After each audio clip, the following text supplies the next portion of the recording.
미생물 사냥꾼 폴드 클로이프 이밀이나 옮김 13번에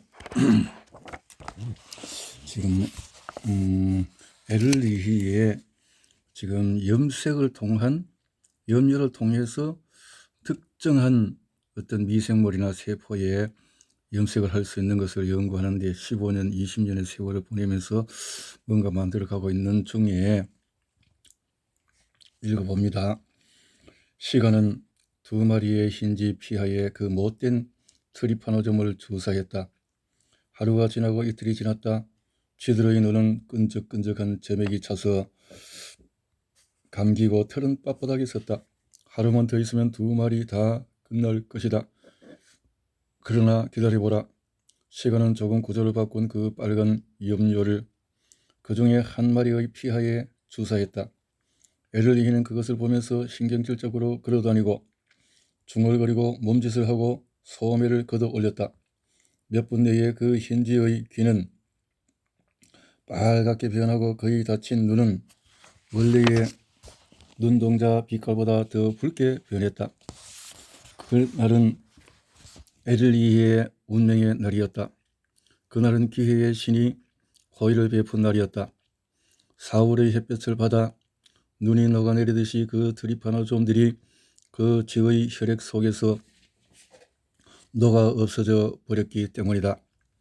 마법의 탄알에 맞아서 마지막 1마리까지 모두 사라져 버렸다. 그러면 쥐는 눈을 뜨고 우리 바닥에 깔아놓은 대패밥을 파헤치고 치료받지 못하고 죽은 동료의 불쌍하고 작은 몸에 코를 들이대고 냄새를 맡았다. 트리파노점의 공격을 받고도 살아남은 첫 번째 쥐가 되었다. 인내와 기회와 신의 은총으로 트리판 레드, 이것은 진짜 라고 불리는 염료의 에를리히를 살렸다. 이미 너무나 의기양양했던 사람을 얼마나 더 고무시켰을까. 제가 가지고 있는 염료가 쥐 1마리를 치료했습니다. 이제 수백만 명의 사람을 구할 염료도 갖게 될 것입니다. 자신만만한 이 독일 유태인은 이렇게 꿈꿨다. 그러나 안타깝게도 당장은 아니었다. 시간은 끔찍할 만큼 부지런히 그 트리판 레드를 주사했다. 어떤 쥐들은 행복했지만 어떤 쥐들은 상태가 악화되었다. 치료를 받고 우리 안을 이리저리 뛰어다니던 쥐가 어느 날 아침 병이 든 상태로 발견되었다. 그 쥐의 꼬리를 능수하게 자른 시간은 카드라 병을 일으킨 트리파노점이 우글거리는 혈액을 보여주기 위해 에를리히를 불렀다. 다른 비일한 미생물처럼 트리파노점도 교활하고 강인했다. 그 중에서도 유난히 강한 것들이 있었다. 에를리히와 시가가 그것들을 화려한 색깔의 염료와 섞어 보았더니 그 염료를 개걸스럽게 먹어댔다. 그것을 좋아했다. 그러나 그것들은 지우 몸속에서는 어느 구석진 곳으로 신중하게 물러나 있었다. 거기서 정식할 시간을 벌었다. 에를리히는 그의 첫 번째 작은 성공에 따르는 엄청난 실망을 맛보았다. 데이비드 브루스의 나가나 트리파노좀과 사람 수면병을 일으키는 무서운 트리파노좀은 트리판 레드를 비웃었다. 그 염료에 닿는 것을 절대적으로 거부했다. 그 다음에 작은 쥐에서는 그렇게 멋지게 작용하던 염료가 시궁지와 기니피그와 개에게서는 완전히 실패했다. 그것은 에를리히처럼 안달이 난 고집스러운 사람만이 달라붙어서 할 수 있는 지루한 일이었다. 쥐 1마리를 치료하지 않았던가. 수천 마리의 동물을 사용하다니 이 얼마나 낭비인가. 나는 과학에 대한 믿음 속에서 건방지게 얼마나 낭비인가 라고 생각하고는 했다. 그러나 아니었다. 자연은 종종 아낌없이 써버리면서 가장 숭고한 결과를 얻는다는 점을 기억하면서도 여러분이 원한다면 그것을 낭비라고 말해도 좋다. 그때 에를리히는 한 가지를 배웠다. 어떤 염료를 조금만 바꾸면 단지 아름다운 색깔을 가졌을 뿐 특별히 쓸모없는 염료를 치료 효과를 가진 그 무엇으로 바꿀 수 있다는 것이었다. 그것만으로도 이 너무 자신만만한 사람을 격려하기에는 충분했다. 실험실은 계속 커졌다. 프랑크푸르트에 선량한 사람들에게 에를리히는 모든 신비를 이해하는 학자였고 자연의 모든 수수께끼를 증명한 사람이며 모든 것을 잊어버리는 사람이었다. 사람들은 건망증이 심한 그를 사랑했다. 에를리히 박사님은 가족 행사를 기억하기 위해 며칠 전부터 스스로에게 엽서를 써야만 한다고 사람들은 말했다. 얼마나 인간적인가 그들은 말했다. 얼마나 깊은 사색가인가. 매일 아침 연구소로 그를 데려다주는 운전사가 말했다. 천재임에 틀림이 없어. 연구소 옆의 공원에서 일주일에 한 번씩 춤곡을 연주하라고 에를리히가 사례금을 듬뿍 주는 오래간 연주자가 말했다. 나는 그런 즐거운 음악을 들을 때 가장 좋은 생각이 떠오릅니다. 현학적인 그 음악과 문학 그리고 예술을 싫어하던 에를리히는 이렇게 말했다. 얼마나 서민적인 사람인가. 얼마나 위대한 사람인가. 프랑크푸르트의 선량한 사람들은 이렇게 말하면서 그의 이름을 따서 길거리에 이름을 지었다. 그는 나이가 들기 전에 전설적인 인물이 되었다. 게다가 부유한 사람들이 그를 숭배했다. 큰 행운이 1906년에 찾아왔다. 부유한 은행가였던 슈파이어의 미명인 프란시스카 슈파이어 부인이 슈파이어 연구소를 짓고 유리기구들과 쥐를 사고 전문적인 화학자를 고용하도록 거금을 기부했다. 그의 에를리가 애지중지하는 가장 복잡한 염료들을 쉽게 합성할 수 있고 그가 종이 위에 발명해 놓은 말도 안 되는 약들을 만들 수 있는 사람들이 생겼다. 슈파이어 부인이 없었다면 에를리히는 마법의 탄화를 만들지 못했을 것이다. 그 일은 수많은 연구자들이 필요했기 때문이다. 새로운 실험실에서 에를리히는 하루에 수천 대씩 자동차를 쏟아내는 공장의 사장처럼 화학자와 미생물 사냥꾼들 위해 군림했다. 그러나 그는 구식이어서 버튼을 누르는 법이 없었다. 그는 아무 때고 이 실험실처럼 실험실에 나타나서 자신의 노예들을 꾸짖고 그들의 등을 두드리고 자신이 저질렀던 큰 실수를 그들에게 말해주고 조수들이 자기를 미친 사람이라고 말하는 소리를 들으면서 웃었다. 그는 모든 곳에 있었다. 하지만 그가 정확히 어디에 있는지 알 방법이 하나 있었다. 복도로 울려 퍼지는 그 목소리를 계속해서 들을 수 있었기 때문이다. 카드라이트 시가를 가져와 혹은 카드라이트 광천수를 가져와. 염료들은 큰 실망을 안겨주었다. 화학자들은 그를 멍청이라고 중얼거렸다. 하지만 여러분은 에를리히가 책을 읽었다는 사실을 기억해야만 한다. 오늘날 연구실에 책이 높이 쌓여 있지 않은 의자에 앉아 철학자의 돌 화학식을 찾는 장미 십자 회원과 같은 화학 잡지들을 보다가 위험한 약을 하나 보게 되었다. 그것은 독이 없다를 의미하는 아톡실이라는 이름을 가지고 있었다. 독이 없다고? 아톡실은 수면병에 걸린 쥐를 거의 치료했다. 그리고 수면병에 걸리지 않은 쥐를 죽였다.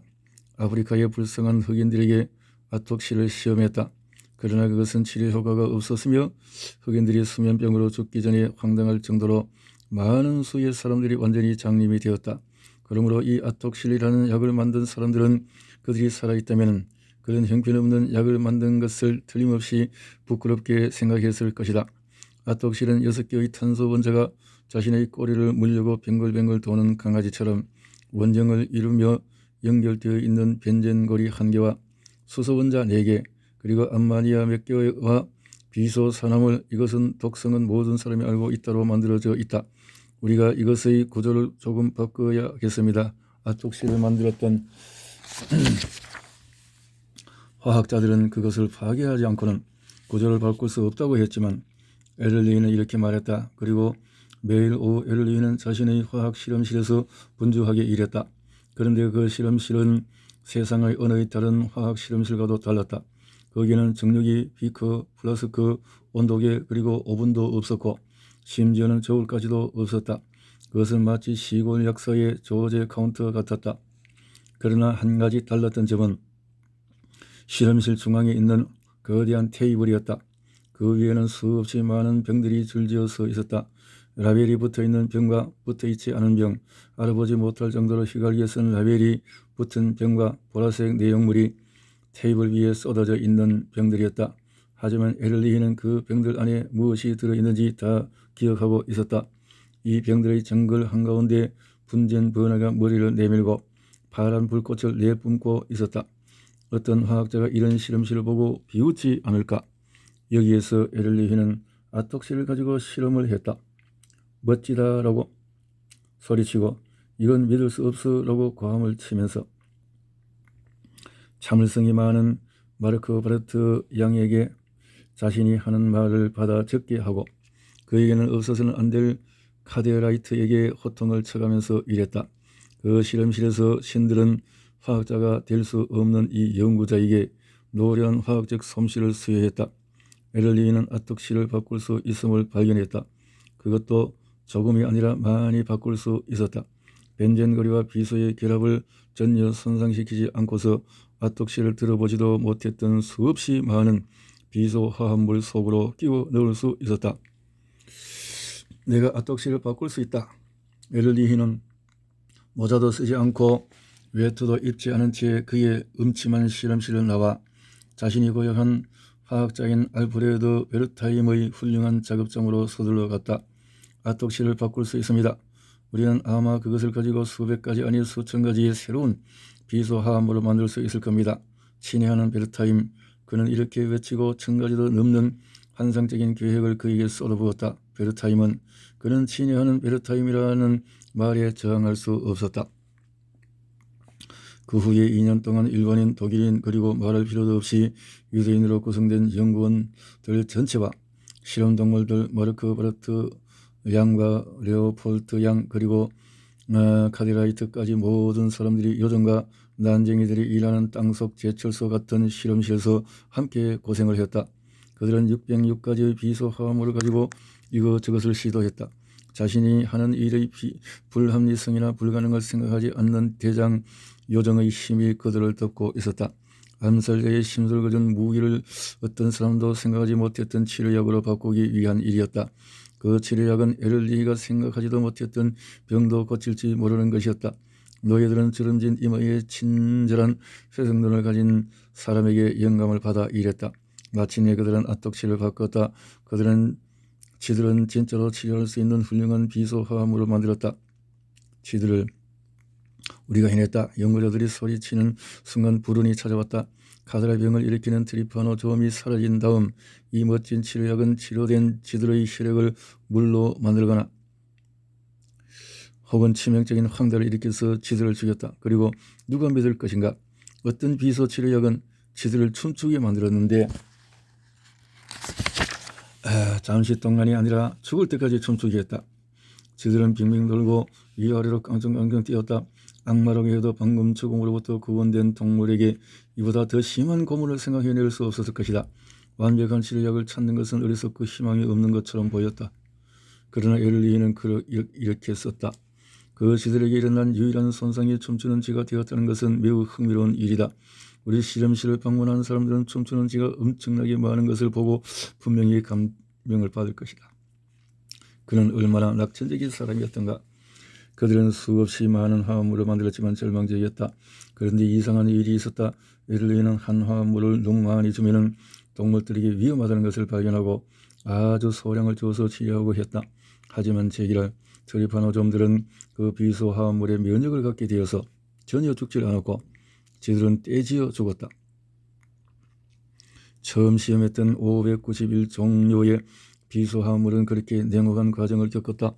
에를리히는 스스로에게 새롭고 멋진 치료에 대한 아름다운 이야기를 들려주면서 희망을 잃지 않았다. 그러나 신과 저희는 그런 이야기들이 거짓임을 증명할 수 있었다. 그는 베르타임과 다른 연구원들에게 엉터리 그림을 그려주었다. 상상성의 비소 치료약을 그림을 보고 그들은 전문가적인 식견으로 그것을 만드는 것은 불가능하다는 것을 알았다.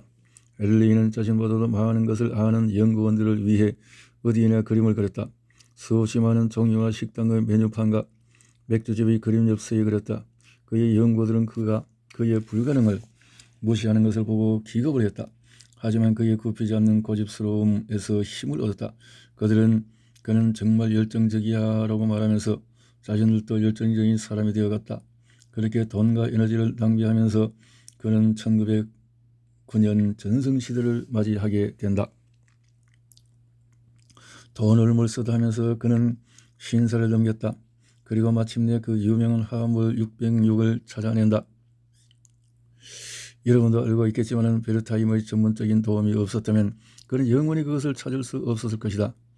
606은 합성하기 매우 어려운 물질이었다. 폭발의 위험과 계속해서 나오는 에테르 증기로 인한 화염이 있었고 보존하기가 무척 어려워서 공기가 조금만 있어도 순한 물질이 끔찍히 독으로 변했다.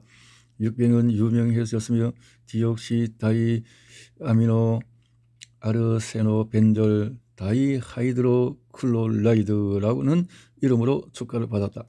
트리파노즘을 죽이는 효과는 그 이름의 길이만큼이나 탁월했다. 한 방에 카디라 병에 걸린 지의 혈액에서 트리파노즘을 깨끗이 없애버렸다. 아주 소량으로도 한 마리도 남기지 않고 모두 죽였다. 그리고 안전했다.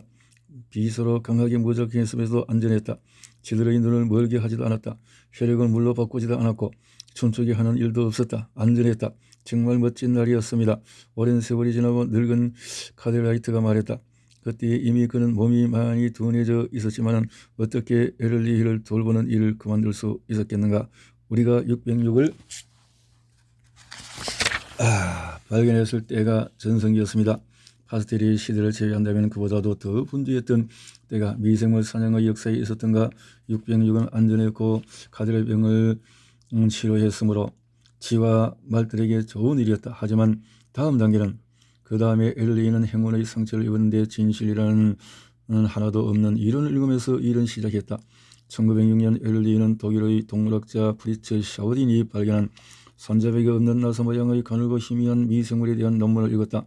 그것은 샤우딘이라는 허황된 사람이 술에 취해 이상한 환상을 본 것이었다. 그는 미생물의 이름을 스파이로케타 팔리다라고 지었다. 그는 이것이 불쾌한 질병의 원인이라고 증명했다. 물론 모든 것을 다 알고 있는 엘리는 그것에 대해서 읽었고 샤우딘이 한 말 중에서 특히 한 부분이 뇌리에 떠나지 않았다. 이 희미한 나선형 균은 동물계에 속해 있지만 세균과 다르다.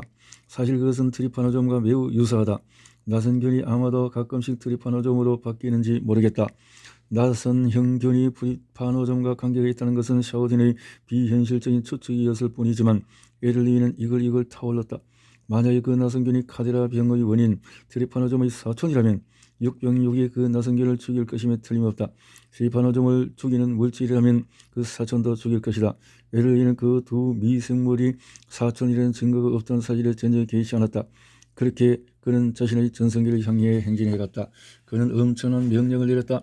매일 더 강한 시가를 피웠다. 곧 한때의 건강한 토끼 수컷들이 연구의 소에 도착했고 그 동물들과 함께 작은 체구의 매우 성실한 일반인 미생물 사냥꾼 사치로 하타가 왔다. 그는 정확하고 유능한 사람이었다. 같은 실험을 여러 번 반복할 수 있었을 뿐만 아니라 동시에 여러 가지 실험을 할 수 있었다.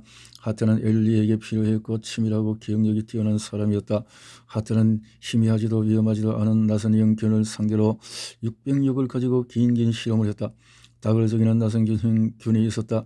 결과는 이런 일들은 들어본 적이 없어 믿기 어렵군. 엘리가 소리쳤다.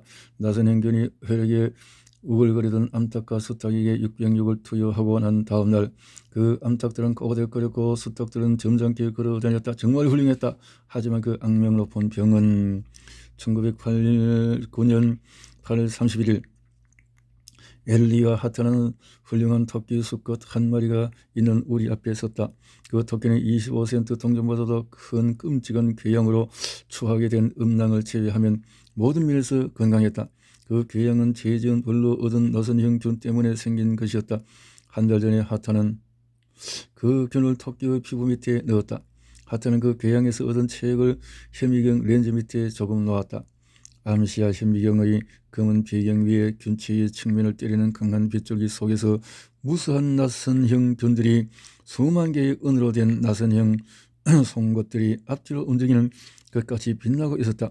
여러분을 몇 시간 동안 붙들 수 있을 만큼 아름다운 광경이었다. 하지만 그것은 나쁜 균들이었다. 어떤 살아있는 것이 그보다 심한 병을 일으키고 인간에게 슬픔을 줄 수 있을까? 하타가 옆으로 비켰다.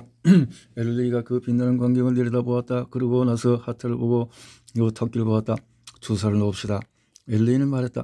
그 토끼의 귀에 정맥으로 노란색의 맑은 606 용형이 들어갔다. 악명 높은 병거의 전투가 처음 시작되는 순간이었다. 그 다음날 토끼의 음낭에서는 그 끔찍한 나선행견이 한 마리도 발견되지 않았다. 괴양은 이미 아물고 있었다. 깨끗한 딱지가 그 위에 만들어지고 있었다. 한들도 채 안 되어 작은 딱지 말고는 아무것도 남지 않았다. 그것은 마치 구약 성서 시대의 치유와 같았다. 바로 그랬다. 그리고 얼마 후에 에를리는 이렇게 쓸 수 있었다. 이 실험실로 확실해졌습니다. 만약에 충분한 양을 조사한다면 단 한 번의 조사로 나선행 견들은 즉각적이면서도 완벽하게 죽일 수 있습니다. 에를리의 전성시대가 왔다. 이것이 바로 마법의 탄환이었다. 그리고 얼마나 안전한 탄환인가. 실효된 토끼들보다 아무 위험도 없다. 하다가 확실하고 즉각적인 토끼들을 치료할 수 있을 만큼의 606을 토끼기의 정맥에 3번씩이나 조사해서도 별 하나 상하지 않았다. 토끼의 모든 연구자들이 비웃었던 그의 꿈보다 더 훌륭했다.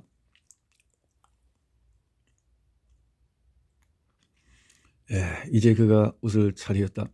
이것은 안전합니다. 에를리는 소리쳤다. 여러분은 이 너무 자신만만한 사람의 머리에 어떤 광경들이 떠올랐을지 추측할 수 있을 것입니다. 이것은 안전합니다. 완벽하게 안전합니다. 그는 모든 사람에게 보장했다. 그러나 밤중이면 거의 숨 쉬지 못할 정도의 자욱한 시가 연기 속에서 공부를 했고 산지름 쌓인 책과 잡지 더미는 엘리 주위로 환상적인 그림을 만들었다. 그는 매일 밤 그 다음날 연구원들에게 시킬 일을 알아보는 실제로 시각에 쓰는 파란색, 초록색, 노란색, 주황색 공책들을 앞에 두고 혼자 앉았다. 그리고 조그만 소리로 속삭였다. 안전한가? 비서는 암살자들이 가장 좋아하는 독이다. 하지만 우리는 얼마나 멋지고 그것을 바꾸었는가. 그는 항변했다. 쥐와 토끼는 치료했지만 사람은 죽일지도 모른다. 실험실에서 임상실험으로 가는 단계는 위험하지만 반드시 해야만 하는 일이다. 에를리는 말했다. 여러분은 그의 친절한 회색 눈을 기억할 것이다. 다음날 아침 빛나는 아침의 빛나는 햇살이 비쳤다. 실험실에는 치유된 토끼가 있었고 606 종류의 비속 화합물을 만든 마법사 베르타임이 있었다. 이 사람이 틀릴 리가 없었다. 그렇게 많은 화합물의 독성이 있었지만은 이 606번째 화합물만은 틀림없이 안전할 것이다. 만세. 수백 마리의 실험동물과 수천 가지 화합물이 뒤섞인 좋은 냄새가 났다. 모든 사람이 그를 얼마나 믿었던가. 그래 해보자. 시도해보자. 엘리는 본질적으로 도박꾼이었다. 위대한 미생물 사냥꾼들 중에 어느 누구가 아니었던가. 그리하여 첫 번째 토끼 음낭의 궤양에 생긴 마지막 딱지가 떨어지기도 전에 엘리는 콘라트 알드 박사에게 편지를 썼다. 이 새로운 약제 606을 매독 환자에게 시험해 주시는 호의를 베푸시겠습니까? 알트는 답장을 보냈다. 물론입니다. 어떤 독일에서라도 그렇게 답했을 것이다. 1910년이 되었다. 엘리의 해였다. 어느 날 그는 케니스크스베르그에서 열린 과학학회에 참석하러 갔는데 사람들이 박수갈채를 보냈다. 사람들은 뜨거운 한눈을 끝없이 보내면서 그가 연설을 하지 않으면 그를 보내지 않을 것 같았다. 그는 결국 마법의 탄알을 어떻게 만들었는지 말했다. 또 매독의 공포를 말하면서 외모가 끔찍하게 변한 슬픈 사례들과 정신병원에 가게 된 더 심한 경우에 대해서도 이야기했다. 그들은 술은 치료를 받았음에도 그렇게 되었다. 치아가 잇몸 속에서 떨어져 나갈 때까지 수은을 먹고 바르고 조사했다. 그는 결국 사망하게 된 그 환자들에게 대해 말했다. 606 화합물 주사 한 방이면 그들은 일어났고 건강을 되찾았다. 체중이 30파운드나 늘었다. 그들은 다시 한번 깨끗해졌고 친구들도 계속 만나려 했다. 그날 그는 성서 속에서만 일어날 수 있는 치유에 대해서 말했다. 매독균 때문에 목구멍이 다 헐어서 몇 달 동안 튜브를 통해서 유동식만 먹던 불쌍한 사람이 있었다. 오후 2시에 606 주사를 맞은 그 사람은 저녁에 소시지 샌드위치를 먹었다. 남편을 통해서 매독에 걸린 불쌍한 부인이 있었는데 뼛속 통증이 너무 심해 매일 밤 조금이라도 자기를 위해 몰핀 주사를 맞았다. 606 주사를 한 번 맞은 후에 바로 그날로 몰핀 주사 없이 깊고 편안한 잠을 잘 수 있었다. 그것은 성서에나 있는 일이었다. 기적이었다. 서서히 드문 노파와 사제와 의사들이 처방했던 약과 양식물 중에서 그 같은 효과를 보였던 것은 하나도 없었다. 현대의 미생물 사냥꾼들이 만들었던 혈청이나 백신도 마법의 탄알 화합물 606의 효과에 근접할 수 있는 것은 없었다. 그런 박수갈채는 전혀 없었다. 그날 에를리는 명성을 얻었고 연구자들은 한 단계 높은 곳으로 이끌어갔다. 그의 잘못된 희망과 그에 따른 문제점들은 잠시 잊기로 하자. 그러나 모든 행동에는 그와 동일한 반작용도 있긴 마련이다. 엘리 같은 사람에게는 무생물의 세계에서 옳았던 것이 생물의 세계에서도 진리였다. 전 세계가 살바르산을 달라고 외쳤다. 살바르산은 엘리가 화합물 육병육이라고 불렀던 그 물질이다. 우리는 그의 호언장담을 용서해야만 한다. 이를 시작하기도 전에 지쳐있던 베르타임과 10명의 조수들은 수십만 명에게 주사할 수 있는 양을 스파이어 연구소의 실험실에서 만들어냈다. 그들의 작은 실험실에서 화학공장에서나 할 일을 했다. 위험한 에테르 전기 속에서 조금이라도 실수를 하면 수백 명의 생명을 앗아갈지도 모른다는 두려움을 안고 이랬다. 살바르산은 양날의 가진 검이기 때문이다. 그리고 엘리는 이제 그는 당뇨병에 걸려서 껍데기만 남은 사람이 되었다. 그런데 왜 그는 계속해서 시간을 피웠던 것일까? 그는 슈파이어 연구소의 모든 곳에 나타나서 좀 더 멋진 화합물을 만들라는 지시를 내렸다. 그는 그렇게 희망했다. 그가 여기저기를 마구 다녔기 때문에 카데라이트조차도 에를리가 어디에 있는지 찾을 수 없었다. 수백 통의 열정적인 편지를 마르크 바르트 양에게 받아 쓰게 했고 온 세계 구석으로부터 온 수천 통의 편지를 읽었다. 그는 1910년 주사했던 6만 5천 명의 세밀한 기록들을 보관했는데 거대한 종이 위에 정리해서 사무실 찬장문의 앞편으로 꽂아두었다. 그 찬장문의 꼭대기에서 밑바닥까지 깨알같이 힐갈겨 쓰는 글씨가 가득했다. 목록이 늘면서 매우 이상하게 치료되는 경우도 있었고 별로 즐겁지 않은 기록도 있었다. 딸꾹질과 구토와 다리와 경직과 경련의 죽음에 관한 기록들이 있었다. 때때로 죽을 이유 없는 사람이 살바르산 주사 직후에 사망했다. 그런 경우들을 설명하기 위해서 그가 얼마나 노력했던가. 에를리는 무적한 사람이 아니었기 때문에 그런 일들을 피하기 위해서 스스로 얼마나 괴롭혔는지 모른다. 그는 실험을 했고 엄청난 양의 서신 왕리를 하면서 주사를 어떻게 놓았는지에 대한 세세한 질문을 했다. 그는 매일 저녁 혼자서 카드의 가장자리와 휴식을 취하려고 1년 공포 계기 소설의 뒷면에 어떻게 설명하면 좋을지 그림을 그렸다. 그는 전혀 실수가 없었다. 그런 지난들은 그를 따라다니며 괴롭혔고 그가 이런 성공을 망쳐놓았다. 이마에 주름은 깊어갔고 그의 회색긴 눈은 아직 그나만 익살로 춤췄지만은 전처럼 자주는 아니었다. 눈가에 그늘이 짙어졌다. 수천 명의 사람들을 죽음과 정신 이상과 그보다 더 심한 사람들의 배척으로부터 구했던 이 화합물 육병육은 이 사람들을 죽이기 시작했다. 어떤 신비를 너무 깊이 설명하러 애썼던 에를리는 어두운 그림자를 견디지 못하는 약한 몸을 가지고 있었다. 그런데 육병육의 부작용을 설명할 희망이 없었다.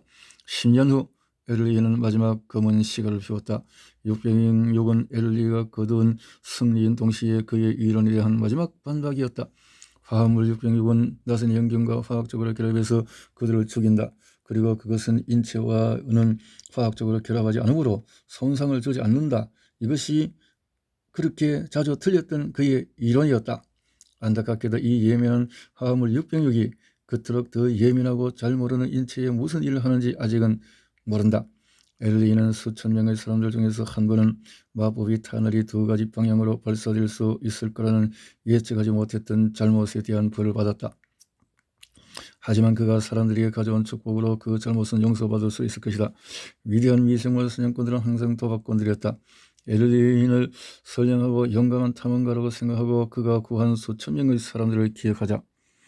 에르리인은 미생물 사냥꾼들을 위한 고난을 극복하고 마법의 탄화를 찾도록 눈을 뜨게 해준 선구자였다. 이미 에르리 밑에서 일하던 연구원들은 포함된 무명의 연구자들이 엘버벨트 훌륭한 염료 공장에서 땀 흘리고 일하고 있고 매우 환상적인 약재를 개발했다. 그것의 화학 구조는 비밀이고 베이어라고 불린다. 베이어 205. 그 순한 가루가 로지아 니아사랜드의 수면병에 걸린 사람들을 지금까지는 성공적으로 치료하고 있다. 여러분이 기억하다시피 강한 사나이였던 데이비드 브루스는 그 병의 예방을 위해서 마지막까지 싸웠지만 실패했다. 그 약재는 인체의 세포와 체액에 이상한 일들을 한다. 만약 여러분이 그 약재가 할 수 있는 이상한 일들을 듣는다면 요정 이야기나 거짓말이라고 할 것이다. 하지만 가장 멋진 일은 그 약재가 미생물을 죽인다는 것이다. 에를리가 무덤에서 미소 지을 만큼 훌륭하고 정확하게 미생물을 죽인다. 그리고 미생물을 죽이지 않을 때는 그것들을 순하게 만든다. 책에서 말한 매우 지독한 미생물들을 더 확실하고 안전하게 없앨 수 있는 다른 마법의 탄환들을 또 다른 미생물 사냥꾼들이 앞으로 만들 것이라는 점은 내일 아침에 해가 뜬다는 것만큼 확실하다. 새로운 길을 개척했던 에를리를 기억하자. 만약 내가 이 고백을 하지 않는다면 이 소박한 역사책은 완전하지 못할 것이다. 나는 안톤 레벤후크부터 에를리까지 모든 미생물 사냥꾼들을 사랑한다. 그들이 했던 발견이나 그들이 인류에게 선사한 혜택 때문이 아니다. 나는 그들의 인간적인 모습 그대로를 사랑한다. 나는 에를리를 사랑한다. 그는 자신이 받은 메달을 통 속에 뒤죽뒤죽 넣어두어서 귀한 사람이다. 그리고 근엄한 얼굴의 사람이었다. 606 발견이 그랬다고 그에게 말하는 선교자들 따라서 반복했다. 친애하는 동료 여러분, 저는 7년의 부름 끝에 잠깐의 행운을 잡았습니다. 엘리히는 말했다. 엘리히. 어쨌든 뭐 많은 부작용이 있겠지만 그 당시로는 그 고통스러운 것을 해결할 수 있었다라는 건데, 그러나 이것이 미생물의 문제이기 때문에 역자 후기에서 우리가 나 아닌 관심을 미생물 만약에 내가 이 고백을 하지 않는다면 이 서방의 역사책은 완전하지 못할 것이다. 에를리히 글을 옮기면서 나는 저자가 미생물 사냥꾼에 대해서 던졌던 질문들을 짐작해 볼 수 있다. 그들은 왜 그런 일을 하게 되었는가, 이런 난관을 통해서 그들을 생각한다. 1926년에 나온 이 책이 90년의 세월을 통해서 전 세계 수많은 독자들이 사랑을 받아온 것은 미생물학에 대한 실감나게 하는 이야기이고, 미생물 사냥꾼들의 순수하고 인간적인 모습에 대해서 용기를 얻을 것이다. 하나님은 훌륭한 관찰자에게 상을 주시지만 추측하거나 허세를 부리는 사람들을 벌하신다고 믿었던 사람이었다. 저자는 신앙의 눈으로 미생물 사냥꾼들의 모습을 바라보기도 했다. 탄저병 백신을 개발한 파스테르의 업적을 예수의 첫 기적에 비유했다. 또 현미경을 보고 있는 코후, 또 이렇게 이 책이 1926년에 나왔다는 것을 모르는 거 읽는다면 좀 이상하게 느껴질 부분들이 있다. 미생물학과 면역학을 공부한 분이라면 다 알겠지만 앞으로 공부하기를 하게 될 도움이 될지도 모른다는 생각에서 몇 가지 언급하고 싶다. 첫째, 파스테르가 끝내 관찰할 수 없었던 공수병의 원인 미생물은 바이러스였다. 공수병의 원인은 알다시피 바이러스는 그 크기가 매우 작아서 전지 현미경이 있어야 관찰할 수 있다. 그러므로 광학 현미경밖에 없었던 시절은 볼 수 없는 게 당연했다. 월트 리드가 비장한 결심을 해야만 했던 확률의 경우도 바이러스에 의한 질환이었다. 보이지 않는 미생물과의 싸움을 벌인 그들의 신념이 참 대단하지 않은가? 그리고 이 책에는 없는 내용이지만 텍사스 열을 계속 연구한 데오발드 스미스는 병의 원인이 크기가 작은 기생충인 원충에 의한 것임이 발견했다. 모기가 옮기는 말라리아, 채채파리가 옮기는 수면병도 원충에 의한 질환이다. 둘째, 코브가 결핵 치료제를 믿었다가 재난을 불러온 것은 바로 투베르쿨린이다. 그는 결핵균에 대한 강력한 국소 면역 반응을 일으키는 이 물질을 결핵의 치료제라고 성급하게 결론을 냈다. 코브답지 않은 행동이었다. 오늘날 우리는 이 물질을 결핵균 감염과 결핵균에 대한 면역을 검사하는 데 유용하게 쓰이고 있다. 셋째, 1920년대는 면역학이 꽃을 피우기 이전의 시기다. 독일 과학자들을 중심으로 한 체익셀과 메치니코프의 중심이 되었던 세포들은 상대방의 이론을 인정하지 않고 충돌했다. 그러나 항체가 만들어지기 기전에 밝혀지고 면역세포들에 대한 연구가 진행되면서 이제 우리는 책 면역과 세포 면역이 긴밀하게 연결되어 있으며 서로를 돕는다는 것을 알게 되었다. 면역학자들의 이야기는 또 다른 역사책이 될 것이므로 더 이상 말하지 않겠다. 시청문제기 카톨릭 등등등등 이런 사람들이 미생물 사냥꾼들이 되어졌다. 이런 사람들 때문에 오늘날의 이 현재 의학이 발전이 되어졌다라는 거죠. 엄청난 것이 되어졌군요. 수많은 사람 보잘것 열수 본문 중에서 이 책은